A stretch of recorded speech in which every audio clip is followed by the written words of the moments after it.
más la palabra de Dios. Vamos a orar primeramente al Señor, rogando su bendición. Vamos a ponernos en pie para pedirle su fortaleza, su ayuda para poder adelante, si no me puede escuchar mucho. Amén. Como usted sabe, hemos estado hablando acerca del libro de Romanos. Ya estamos terminando junto a nuestro hermano Juan Carlos, nuestro hermano Giuseppe, este libro, y ha sido realmente una gran bendición para nosotros y creo que también para ustedes. Hermano Giuseppe estuvo hablando, predicando la semana pasada acerca de las características, ¿no es cierto?, del ministerio del apóstol Pablo, y de ahí nosotros podemos traer características, cualidades que también el Señor requiere de nuestras vidas. Estas debiesen estar en todo hijo de Dios, llamado a ser un servidor de Dios, de Cristo. Y de esa manera nosotros poder vivir un cristianismo vivo. Bueno, hoy seguiremos ahondando un poco en el ejemplo del ministerio del apóstol Pablo, desde otra arista un poco más profunda quizá, de el amor por la obra de Dios. El título del sermón es el entrañable amor por la obra de Dios. Vamos a hablar de 5 puntos. Decir primeramente que en los versos 22 al 24 del capítulo 15 de Romanos, tenía mi pepeteto, pero dice que podemos ver, dice: por esta causa me he visto impedido muchas veces de ir a vosotros, pero ahora no teniendo más campo en estas regiones, deseando desde hace muchos años ir a vosotros, cuando vaya a España iré a vosotros, porque espero veros al pasar y ser encaminado allá por vosotros una vez que haya gozado con vosotros. Podemos decir que este entrañable amor por la obra de Dios, como primer punto, se ve aquí reflejado en estos versículos el deseo de estar en comunión con los hermanos. Pablo manifiesta entonces este profundo, ¿no es cierto?, interés, anhelo por visitar a los hermanos en Roma.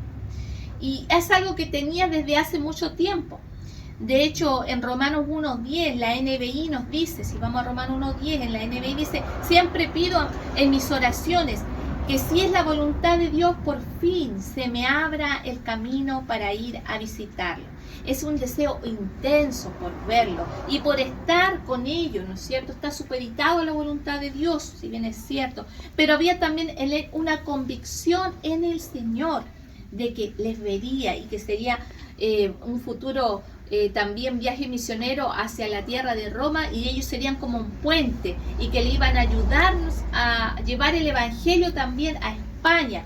Y esto de ser un puente es como lo que hizo en Antioquía, ¿no es cierto?, tener un centro misionero ahí en Roma que pueda llegar hasta lo más fin del occidente. Y ese ayudar tiene que ver con implicar con también dar colaboración monetaria para su ministerio. Y eso es con el único fin de poder seguir suministrando la palabra de Dios y el evangelio a otras regiones. Entonces, este deseo de estar en comunión con los hermanos se puede ver manifestado acá en ese amor entrañable.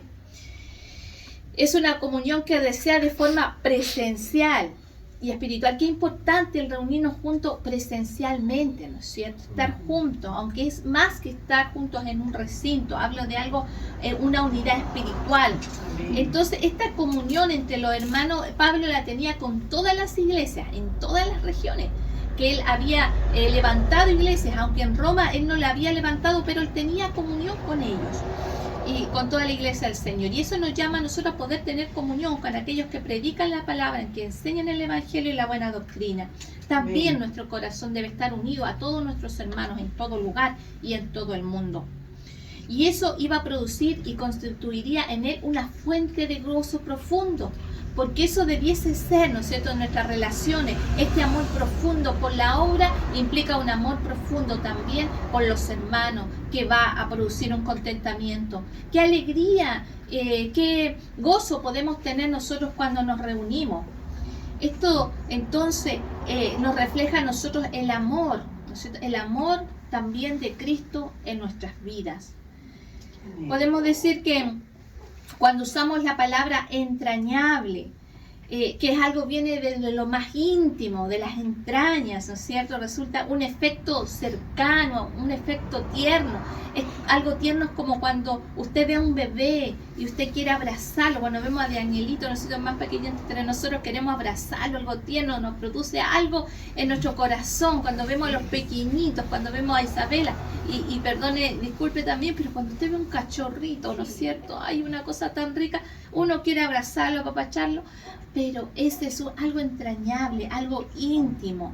Es como uno contempla entonces las criaturas más pequeñas en esta tierra. Ese es el amor que sentía Pablo por los hermanos, por la obra. En Colosenses 3:12, pues si usted lo quiere, desea buscar, también dice: por lo tanto, como pueblo escogido de Dios santo y amado, revístanse de afecto entrañable y de bondad, humildad, amabilidad y paciencia. Ese es el deseo de estar juntos, es fundamental para poder transmitirnos, hermanos, estas relaciones interpersonales sanas. ¿Cómo vamos a poder manifestar ese afecto entrañable, esa bondad? ¿Cómo va a poder nosotros, en medio de las relaciones, ¿no es cierto, Señor, trabajar en nuestro carácter, en nuestra conducta, si no nos unimos, si no nos juntamos, si no estamos juntos, si no buscamos las instancias aún para poder compartir con los hermanos, para poder estar en comunión los unos a otros, más allá, ¿no es cierto?, que en el pasillo de una iglesia, que usted sabe que a veces nos vemos solamente las nucas aquí en la iglesia, pero es importante. Habían células en aquellos tiempos en donde en medio de la célula, en medio de la comunión, ellos podían, ¿no es cierto?, manifestar este calor, este amor entrañable, interno, que nacía de lo más profundo de su ser a los hermanos. Entonces, toda circunstancia que nosotros podamos estar, en toda circunstancia que nosotros podamos estar atravesando, nosotros podemos verdaderamente manifestar este verdadero anhelo. Cuando estamos decaídos, cuando estamos tristes, podemos unos con otros, ¿no es cierto?, fortalecernos y animarnos en el Señor. Ese es el propósito de Dios de estas relaciones. Y también que nuestro carácter sea formado allí, porque en medio a veces de pleitos, discusiones que pueden haber, se van solucionando las cosas, se van perdonando unos a otros, así como Cristo nos perdonó. Y ahí manifestamos el amor de Dios. Porque recuerde cuán delicioso es habitar los hermanos juntos en armonía. Entonces, el segundo punto podemos verlo también en la disposición del servicio por la obra de Dios, que en el verso 25 el apóstol nos declara en Romanos 15.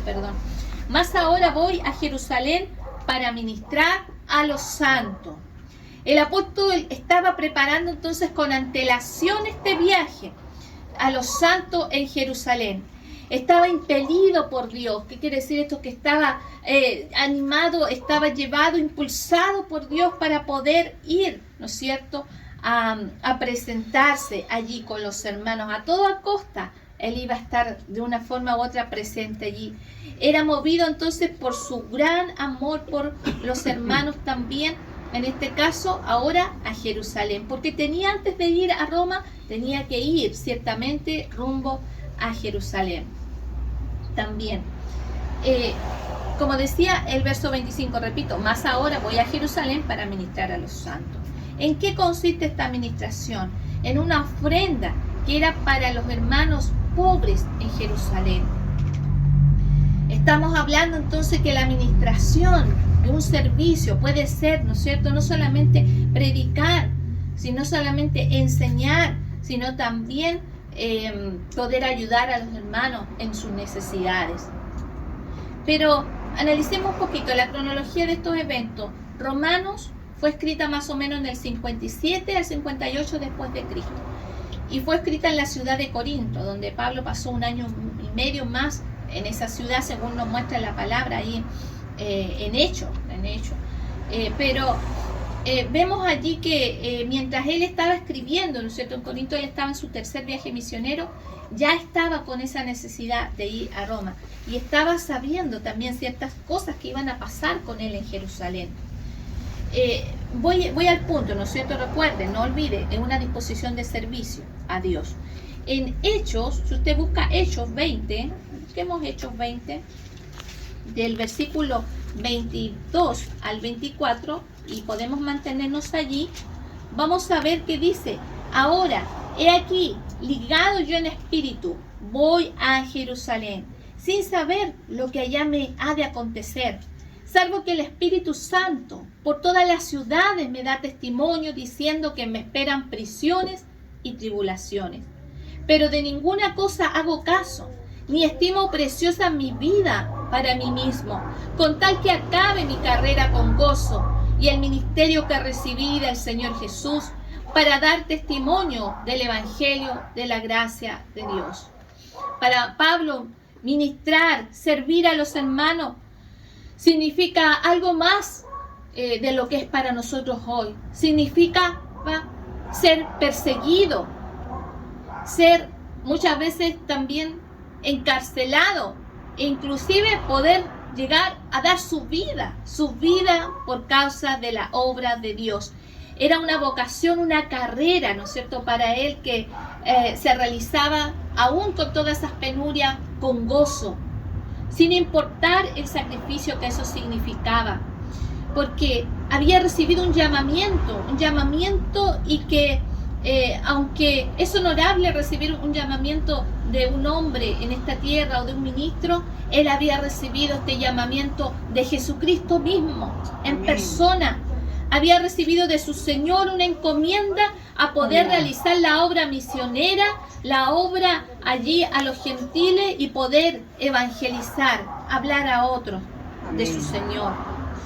Entonces, a medida que avanzaba rumbo a Jerusalén, nos dice también que recibe en Cesarea esas palabras del profeta Agabo.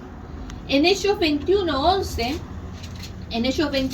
nosotros podemos ver esta profecía plasmada y dice: quien viniendo a vernos tomó el cinto de Pablo y atándose los pies y las manos dijo: esto dice el Espíritu Santo, así atarán los judíos en Jerusalén al varón de quien es este cinto y le entregarán en manos de los gentiles.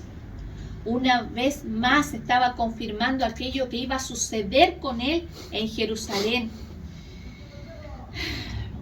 Por eso que era tan necesario la petición que haría después Pablo a los hermanos en Roma de oración, como lo veremos.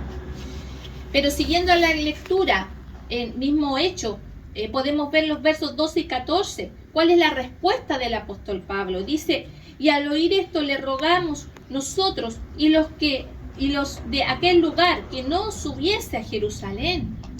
Entonces Pablo respondió: ¿qué hacéis llorando? Imagínense, ¿qué hacéis llorando y quebrantándome el corazón? Porque yo estoy dispuesto no solo a ser atado, mas aún a morir en Jerusalén por el nombre del Señor Jesús. Qué tremendo el ministerio de este apóstol. A pesar de los ruegos, a pesar que su corazón se estaba quebrantando por ver compungidos a sus demás hermanos por lo que supuestamente o lo que verdaderamente le iba a suceder en Jerusalén, la respuesta del apóstol seguía siendo la misma, ¿no es cierto? Y él con convicción: voy rumbo a Jerusalén y aún estoy dispuesto a morir por la causa del Señor Jesús, por la obra de Dios, porque su amor por Dios y por la obra, ¿no es cierto?, eran verdaderamente genuinos.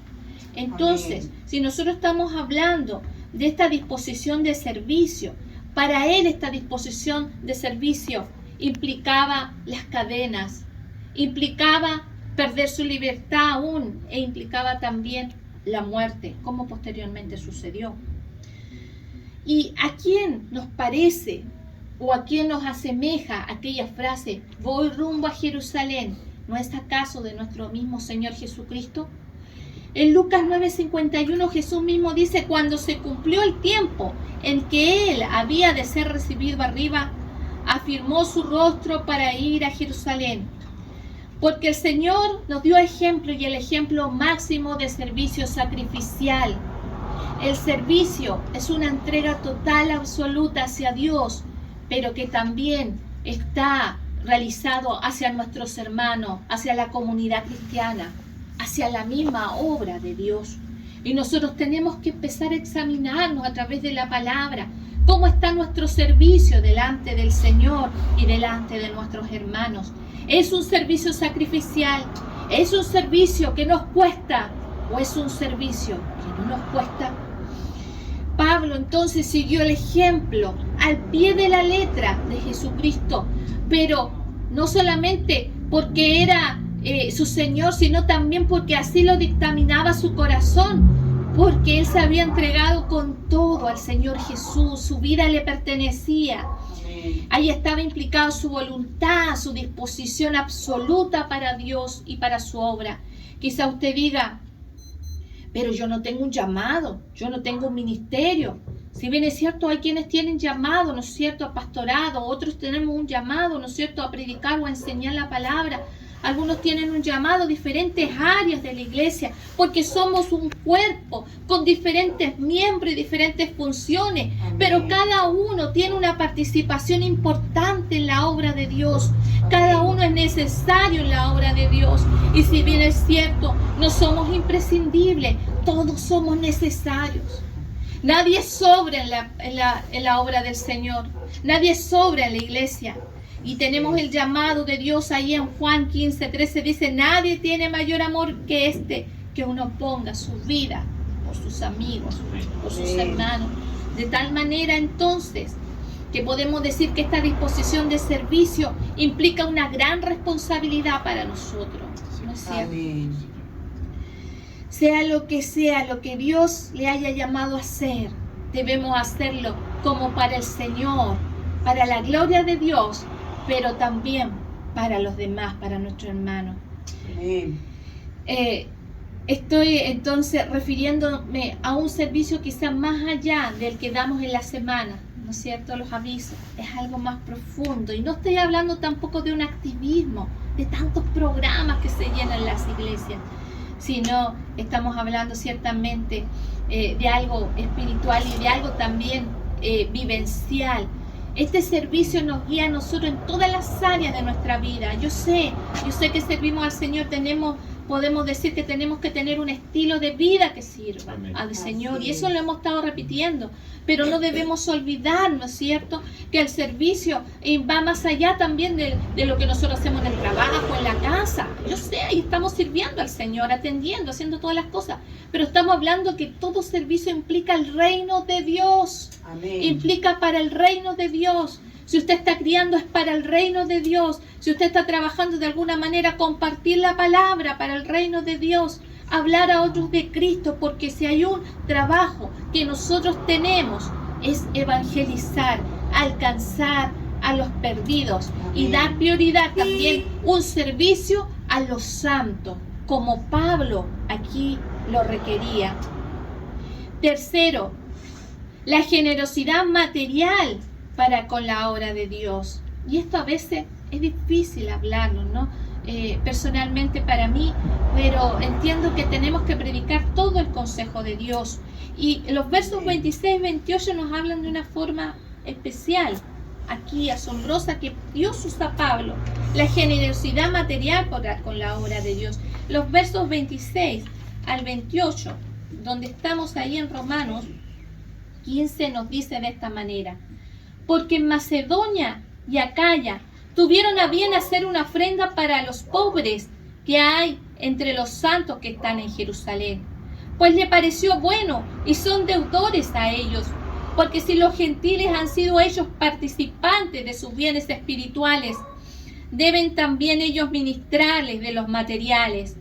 Así que cuando haya concluido esto y les haya entregado este fruto, pasaré entre vosotros rumbo a España. Podemos precisar aquí en algunas cosas. Si bien es cierto, está hablando de una ofrenda a los creyentes, ¿no es cierto?, pobres de Jerusalén, se está aquí bendiciendo al cuerpo de Cristo, porque todos nosotros los que formamos la iglesia somos el cuerpo de Cristo, somos la obra de Dios. Se dan cuenta que la obra de Dios implica más que no el edificio, implica quienes están, quienes conviven, quienes habitan, ¿no es cierto?, en una iglesia. Somos la obra de Dios, somos las piedras vivas, ¿no es cierto? Amén. Y también que La palabra que usa como ofrenda aquí en griego usa el término koinonía, que implica, y usted la conoce, comunión. Es una comunión refiriéndose a una ofrenda, es una comunión, una ofrenda de una comunión, de un afecto fraternal. Es un acto de amor fraterno, y ahí también se refleja este entrañable amor por la obra de Dios. Es lo que estaba haciendo entonces, que consideraran las necesidades de los hermanos que estaban pasando allí en Jerusalén, todas esas carencias que estaban pasando. Porque la comunión no solamente tiene que ver cuando estamos orando, la comunión no solamente tiene que ver cuando estamos, ¿no es cierto?, enseñando, cantando o estudiando la palabra, sino también cuando ayudamos a las necesidades apremiantes que tenemos los unos por los otros, apremiantes en cuanto quizá necesidades económicas, como lo explica aquí el pasaje, porque se refiere a algo monetario. Los hermanos estaban pasando carencia económica y Pablo no olvidó las recomendaciones que le harían Jacobo, Pedro y Juan cuando fue a Jerusalén la primera vez. Y en Gálatas nosotros podemos ver 2:10, nos dice solamente me pidieron, ¿qué cosa nos pidieron? Que nos acordásemos de los pobres, lo cual también procuré con diligencia. Porque el Evangelio, hermanos, transforma las vidas, nos saca del individualismo, del egocentrismo, de poner nuestra mirada en nosotros y nos enseña a mirar las necesidades de los otros. ¿Qué le pasa al otro? No solamente mi necesidad, ¿cómo puedo ayudar? ¿Cómo puedo, ¿no es cierto?, afirmar a otro espiritualmente? Pero también habla de algo, insisto, monetario. La Escritura así lo manifiesta también cuando en Efesios 4:28 dice: al que hurtaba, trabaje haciendo con sus manos lo que es bueno para que tenga, ¿qué cosa? Que compartir con el que padece necesidad. Es algo importante, porque esto es demostrar el amor de una forma práctica. Es una acción, ¿no es cierto?, que se realiza frente a una necesidad que hay en la obra. El Señor no está hablando a tiempo y fuera de tiempo, porque el Señor conoce, ¿no es cierto?, quién es ir a traer. Yo sé, hay mucha gente que muchas veces quiere aprovecharse de ciertas situaciones, pero no por eso hay que cerrar el corazón, porque un verdadero hijo de Dios siempre va a estar dispuesto a dar en todo sentido. No hay que cerrar el corazón frente a circunstancias difíciles o adversas que hayamos vivido en el Evangelio. A las personas, hermanos, eso es muy importante. No cerrar nuestra confianza, no ponemos nuestra confianza en las personas 100%. Nuestra confianza está en el Señor, pero nosotros no podemos desconfiar de toda la gente. Eso es un llamado también que el Señor nos hace, o un llamado de atención, se puede decir. Entonces, y si hay algo característico que se habla aquí, hermano, Él no está pidiendo de las arcas de la iglesia. No está pidiendo de las arcas de la iglesia para ayudar a los hermanos. Está pidiendo que cada uno dé de lo suyo, de lo que tiene, ¿no es cierto?, apartado, aparte de lo que se puede dar para la iglesia. Porque en segundo lugar, Pablo considera que esta generosidad no tenía que ver con que los hermanos tuvieran grandes recursos. Por eso que él ponía de ejemplo a quienes, a la iglesia de Macedonia y Acaya, que eran hermanos que tenían necesidades también, pero ellos no quisieron quedarse atrás. Ellos también quisieron participar de esta ofrenda a los pobres de Jerusalén. Les habla a los hermanos también en Corinto, donde quiera que él iba, Pablo utilizaba a los hermanos de Macedonia y Acaya como ejemplo. No es que los demás nos dieran, Galacia también en otros lugares, pero los ponía de ejemplo porque ellos dieron más allá de su fuerza. En 2 de Corintios, capítulo 8, del verso 1 al 5, dice: asimismo, hermanos, os hacemos saber, le habla a los corintios, os hacemos saber la gracia de Dios que se ha dado a las iglesias de Macedonia, que en grandes pruebas de tribulación, la abundancia de su gozo y su profunda pobreza abundaron en riquezas de generosidad. Pues doy testimonio de que con agrado han dado conforme a sus fuerzas y aún más allá de sus fuerzas, pidiéndonos con muchos ruegos que le concediésemos el privilegio de participar en este servicio para los santos. Qué maravilloso. Y no como lo esperábamos, sino que asimismo se dieron primeramente al Señor y luego a nosotros por la voluntad de Dios. Porque el que da su vida a Cristo, da todo, su bolsillo, su cabeza, su corazón, todo para el Señor. Queda claro entonces que aún en su necesidad la iglesia quiso participar de estas regiones en aquella ofrenda porque resultaba para ellos un gozo, porque era un privilegio. Imagínense lo que era dar para los hermanos. Entonces estaban dando testimonio de qué cosa, de su generosidad. Mire ustedes, la generosidad, al igual que mostrar nuestro testimonio, quizás, ¿no es cierto?, que somos moralmente aceptos, seguimos por las reglas, por las normas, pero el ofrendar también es un testimonio.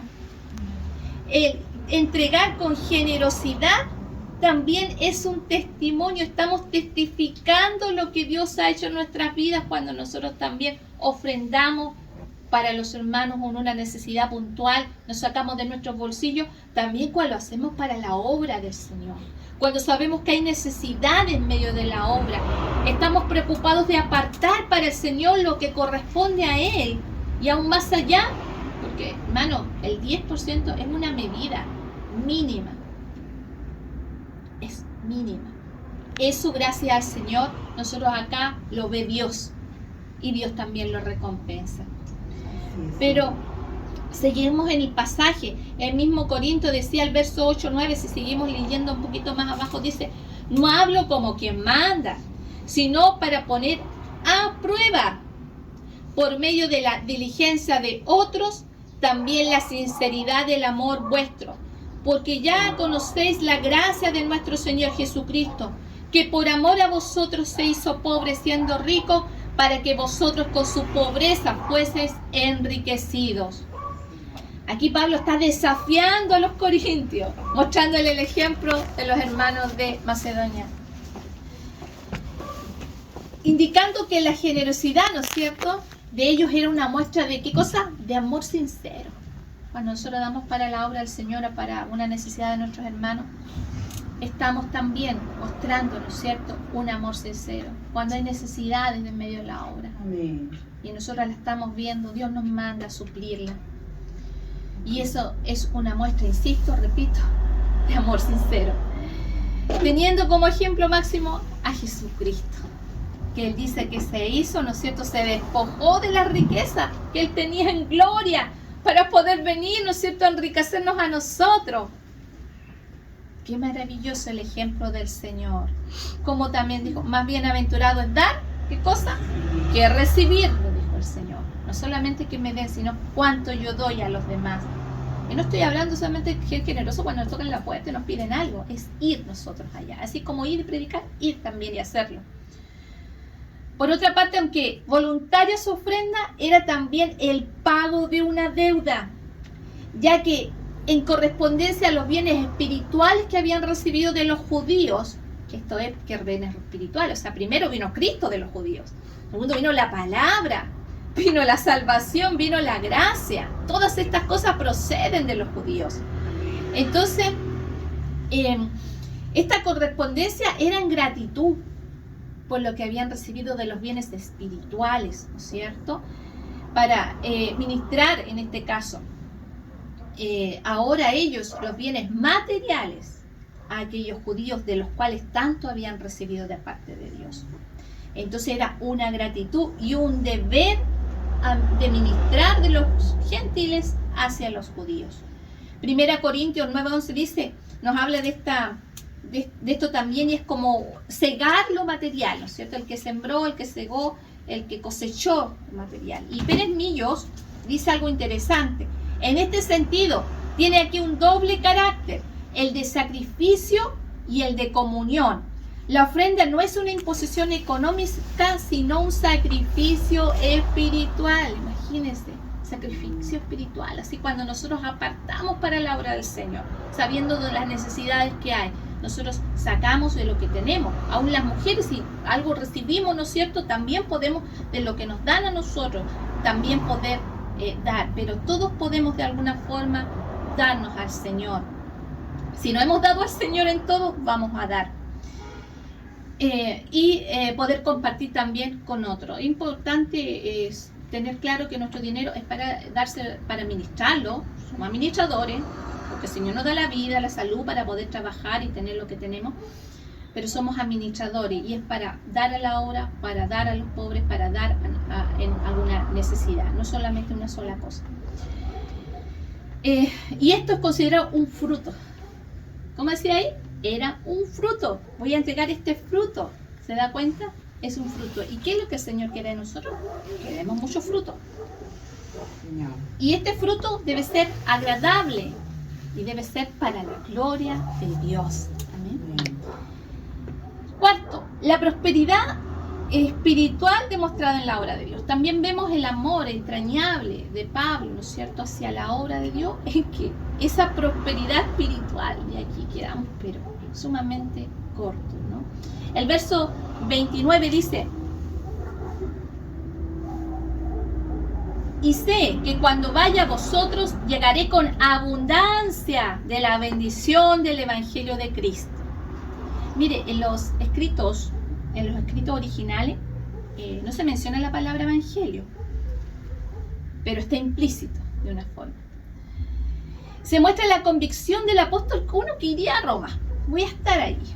Pero esa certeza no era fundamental solamente en la carne, un deseo humano, ¿no es cierto?, sino en Dios.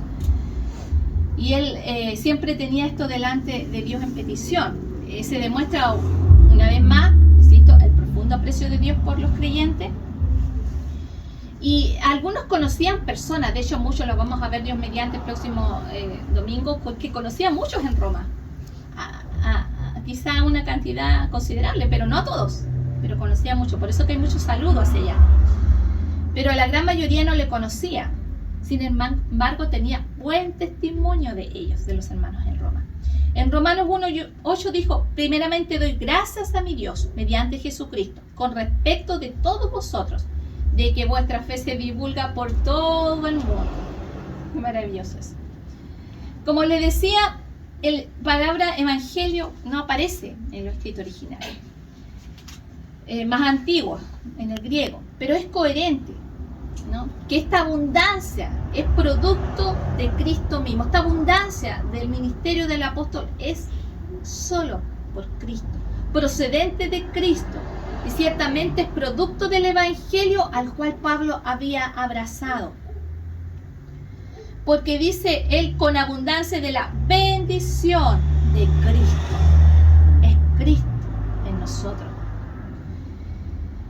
Se considera ver acá el respaldo de ese trabajo arduo que había tenido el apóstol. Mire, aquí hay muchos textos, no voy a nombrar todos porque tantos textos que nos hablan que él ha trabajado inclusive más que los otros apóstoles. Por eso era importante ver los mapas, porque usted considera las regiones donde él visitó, y son muchas regiones, parte de Asia, Europa, y quería ir más al occidente de Europa. Pero dice él: no soy yo sino Cristo en mí, el poder de Cristo en mí. Pero eso nos enseña a nosotros también a seguir su ejemplo. ¿Quién puede contradecir, no es cierto, aquello que podemos ver que su ministerio era próspero? ¿Quién puede decir que no? ¿Cierto? La verdad que Pablo había sido bendecido grandemente en el trabajo como misionero al evangelizar en tantos lugares y levantar tantas obras. John Murray destaca lo siguiente: esto demuestra confianza en la presencia interior de Cristo, aleluya, en la plenitud de su gracia y poder, y constituye también la clave de la audacia con la que Pablo planeaba su viaje a la capital del imperio. Vemos manifestado entonces en el ministerio de Pablo la plenitud de Cristo.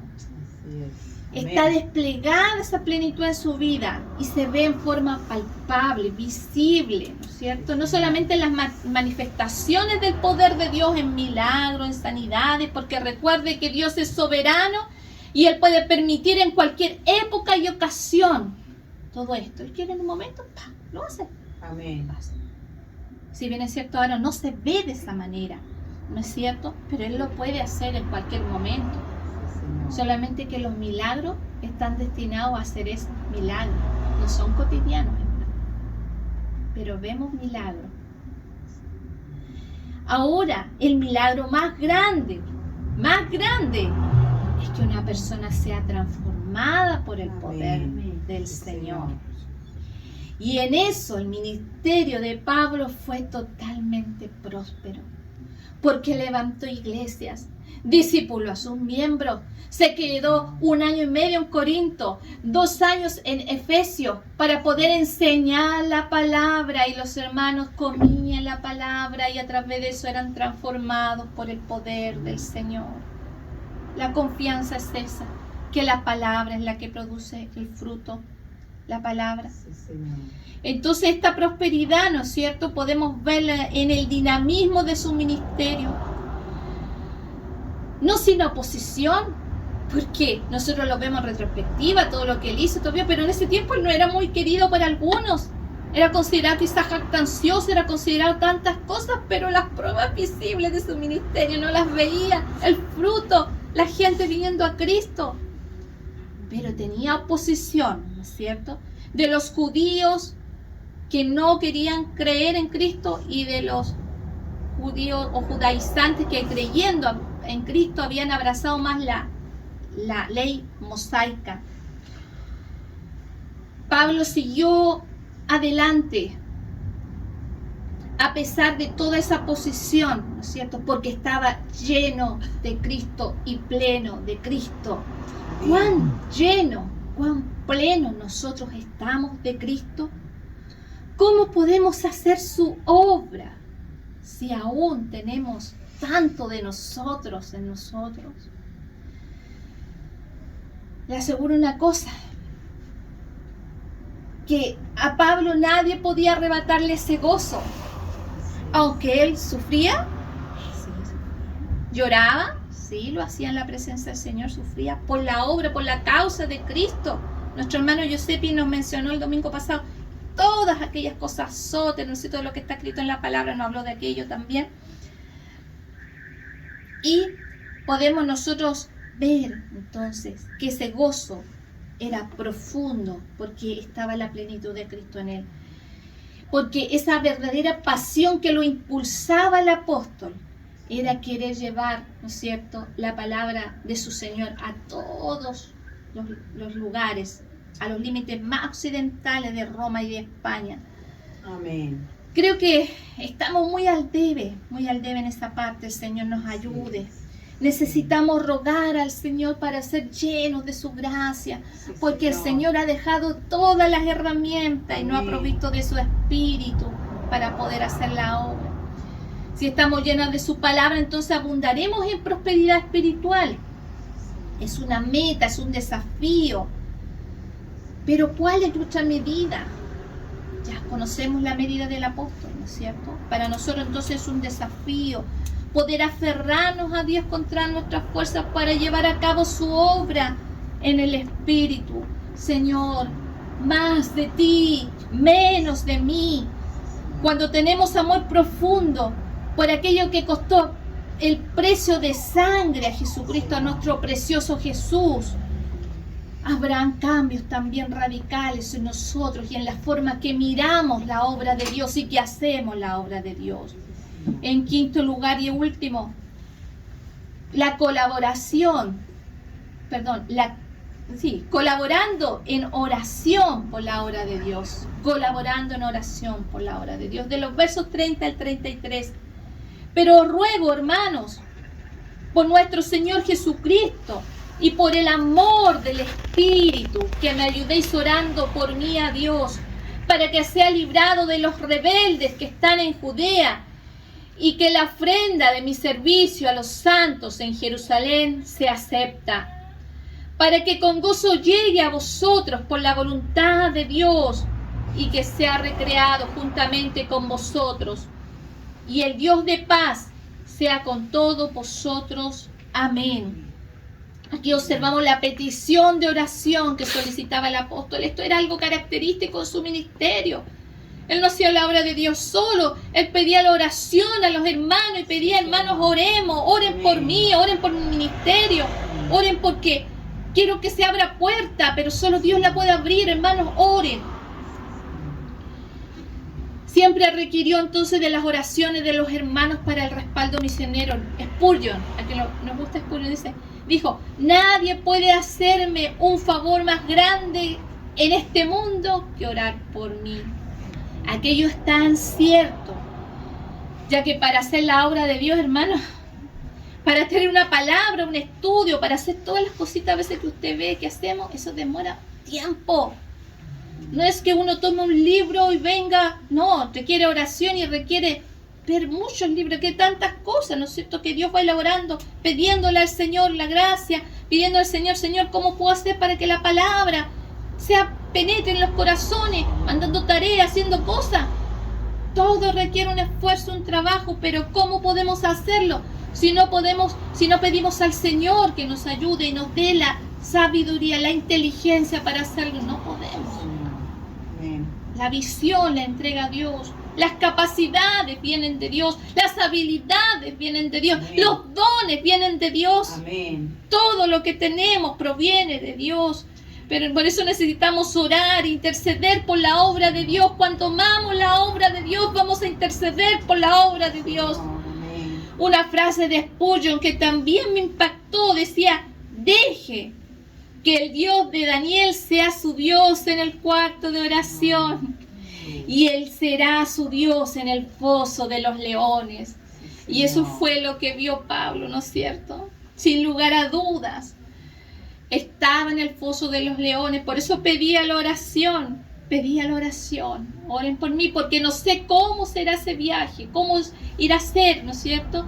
Porque me esperan, ya lo vimos, esclavitud, o sea, en este caso, cárcel, me espera, quizá la muerte.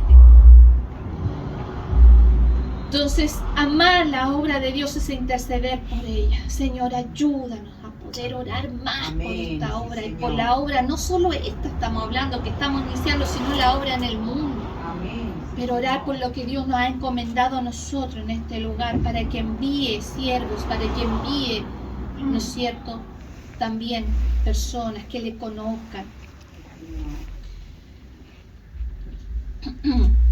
El amor de Cristo habita en cada creyente, y este es el amor que tenía el apóstol para su obra. Debemos añadir entonces que con frecuencia también la oración dice, os ruego. ¿Sabe que este ruego que dice aquí implica una palabra de agonía? Agonía. Así como Jesús oró en el Getsemaní, con agonía de su alma, con ruego por la obra que iba a suceder, de salvación después, por todo lo que iba a ocurrir, por su cuerpo, por todo que iba a ser partido por el pecado, por toda esa separación con el Padre sobre todo. Pero esa agonía, ese ruego de aquí del apóstol, es orar por la obra de Dios. Yo le pregunto a usted y me pregunto a mí misma, ¿cuánto fue hace tiempo? ¿Cuánto fue el tiempo en que oró en agonía por la obra de Dios? ¿Cuánto fue que lloró y oró en agonía por los perdidos, por los hermanos?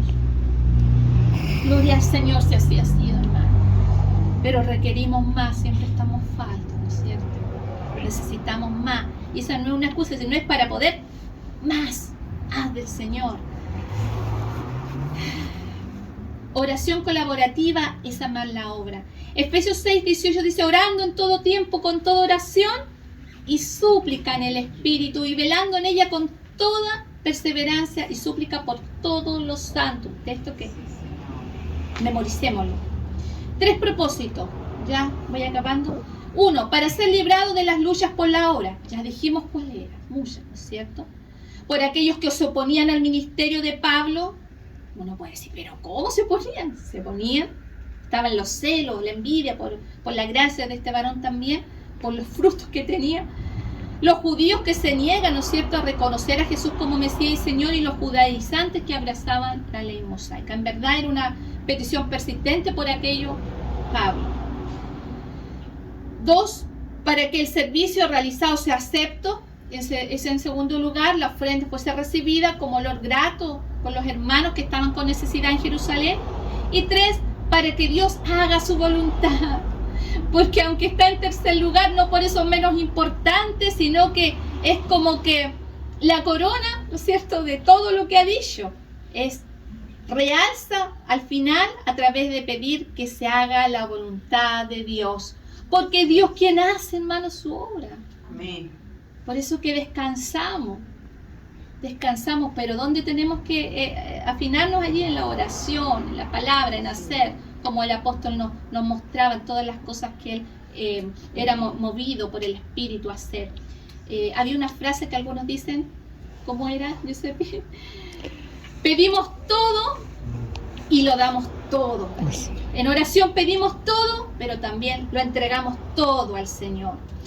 Un punto aquí importante era entonces que todo lo que se concedía, esta petición, era con un gozo profundo y un mutuo compañerismo, era algo mutuo para la obra de Dios. ¿Fue oída su oración? Porque con todo lo próspero que fue el ministerio del apóstol Pablo, vemos que enfrentó a fieras, dice inclusive, ¿no es cierto? ¿Tendrá oposición la obra de Dios? Amén. Así es. El enemigo no descansa. Pablo estaba sumido en la voluntad de Dios. Pero tuvo respuesta a su oración. Dice que primero fue recibido con gozo en Jerusalén. Sí. Hechos 2:17 dice, cuando llegamos a Jerusalén, los hermanos nos recibieron con gozo. Jacobo y los ancianos también se gozaron con todas las bendiciones espirituales y con el bien material que traían, por ese ministerio que el Señor le había entregado. Pero usted puede buscar más adelante allí, en Hechos del 21 hasta el último capítulo, está toda la historia. La Biblia nos cuenta que en el templo, en los atrios, se armó como una trifulca. Es una palabra conocida. ¿Fue librado? No totalmente. No totalmente. Por eso que decía que se haga la voluntad de Dios, porque la obra tiene oposición y muchas veces las cosas no suceden como nosotros esperamos, no se hacen las cosas al tiempo que nosotros esperamos, porque todo depende de Dios. De los versos 21 a 28, entonces, capítulos, en ellos usted puede encontrar la historia.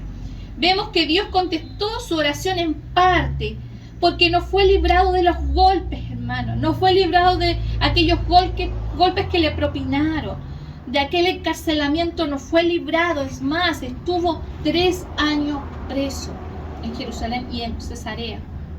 3 años preso. Intentaron asesinarlo en una emboscada. ¿Cuánto hemos sufrido nosotros por la obra de Dios? ¿Cuánto hemos padecido? No hablo de cosas, carnalidades nuestras o de los demás. No, hablo sufrir por hacer la obra de Dios, por el trabajo. El Señor nos ayude. ¿Pudo ir a Roma? Sí. ¿Como él quería? No. Se da cuenta que no toda respuesta del Señor es como queremos. Por eso a veces debemos mirar bien antes de hablar y pensar un poquito, ¿no es cierto? Que el Señor, este varón, gran siervo de Dios, lo puedo decir nomás, él no está presente, pero Dios no le respondió como quiso. Fue a Roma, sí, como deseaba, no. Padeció mucho el apóstol, pero nada robó su gozo. Y en medio de todo fue resguardado por Dios. Llegó a Roma. Amén. Fue recibido incluso por los hermanos en Roma con gozo en Hechos 28:15 y 30 al 31. Dice, los hermanos de Roma, habiéndose enterado de nuestra situación, salieron hasta el foro de Apio y 3 tabernas a recibirnos. Al verlos, Pablo dio gracias a Dios y cobró ánimo, porque era humano, hermanos, y también le pasaban cosas, tenía dificultades, dudaba, pero él se aferraba a Dios y seguía adelante. Aferraba a Dios, seguía adelante, oraba, inclusive Dios se le apareció. Hasta un naufragio hubo para llegar a Roma, pero él oraba. Y dice que entonces, al verlos, Pablo dio gracias a Dios y cobró ánimo. Y Pablo permaneció 2 años enteros en una casa alquilada recibía a todos los que a él venían, predicando el reino de Dios y enseñando acerca de Jesucristo abiertamente y sin impedimento. 2 años preso en Roma, en una casa alquilada, no como los otros presos, pero tuvo esa media libertad para poder servir al Señor, pero él no cesó, incansable. ¿Dios contestó su oración? Sí, no como él pensaba, y a veces nos sucede a nosotros así. Dios contesta nuestra oración. Gloria al Señor, Amén. porque estamos aquí y podemos hablar del Señor. ¿Fue a España? No se sabe si es cierta. Pero la historia, ¿usted qué cree? ¿Fue a España? Yo creo que sí. La historia, la historicidad, los padres apostólicos, los discípulos de los apóstoles dicen que sí. Que llegó a España. Clemente de Roma dice que sí, de esos años, del año 200. Y que llegó hasta el extremo occidental de España. Incansable, ¿no es cierto? Porque amaba entrañablemente la obra de Dios. Pongámonos en pie. ¿Cómo amamos la obra de Dios nosotros?